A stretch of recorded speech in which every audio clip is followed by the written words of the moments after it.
Hi guys, this is the Kruger Brothers version of Trouble in Mind. I'm going to play it for you first and then I'll try and walk you through it, okay? So here we go.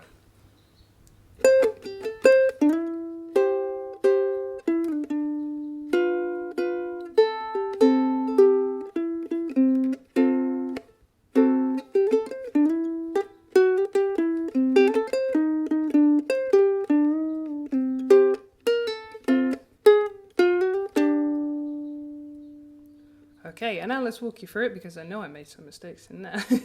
So you start with your 5-2-0-2-5, which is nice and straightforward, yeah?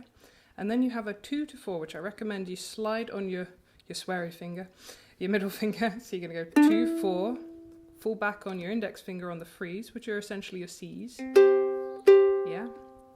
But don't take the 4 off, I'm just doing that to show you that it's a C chord. So that bit, 2-4, we'll do it better than that though. Leave the 4 down because you need it again.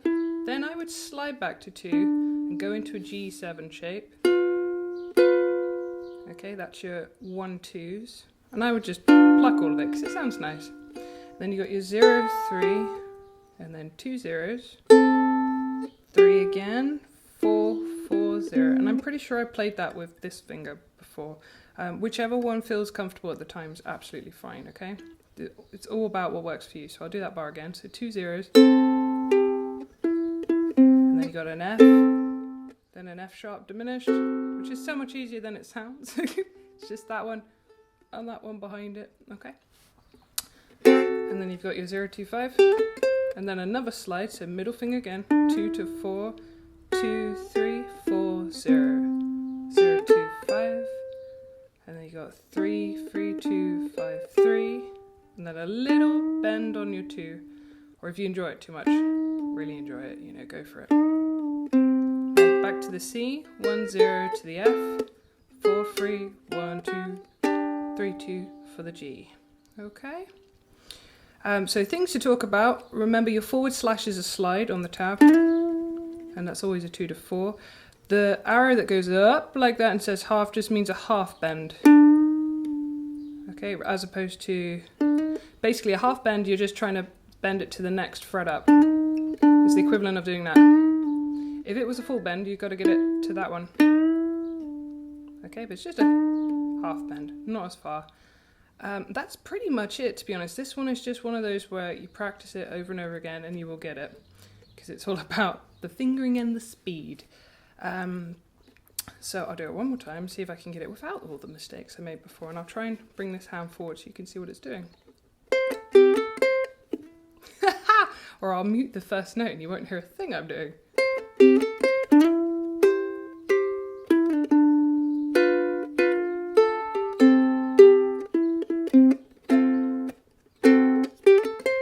Ooh.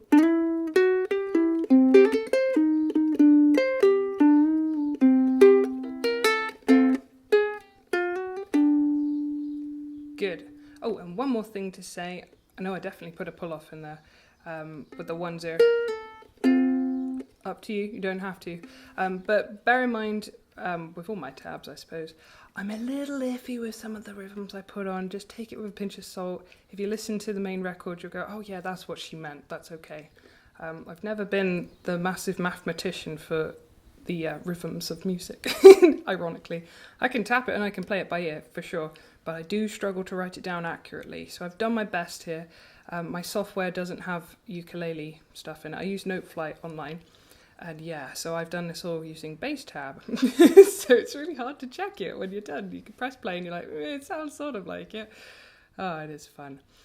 So yeah, take it with a pinch of salt and just fiddle with this one. Have fun with it. The chords are nice and friendly. Just your C, you've got a C in there, you've got an F in there, F sharp diminished, friendlier than it sounds, and a G. And you'll be fine with this. It's a good fiddly one to fiddle with. Another rule of thumb, if you look on your quavers and your semiquavers, the difference between them is the 2 bar for the semiquaver and just the 1 bar for the quaver. So if you see anything with 2 bars, you just basically know you've got to play it a bit faster. And that's how I read it anyway. So I hope this has been helpful to you. It's a nice fiddly little piece to have fun with, really. It's a nicer way of doing the blues. So there you go. Hope you enjoyed that and thank you for watching.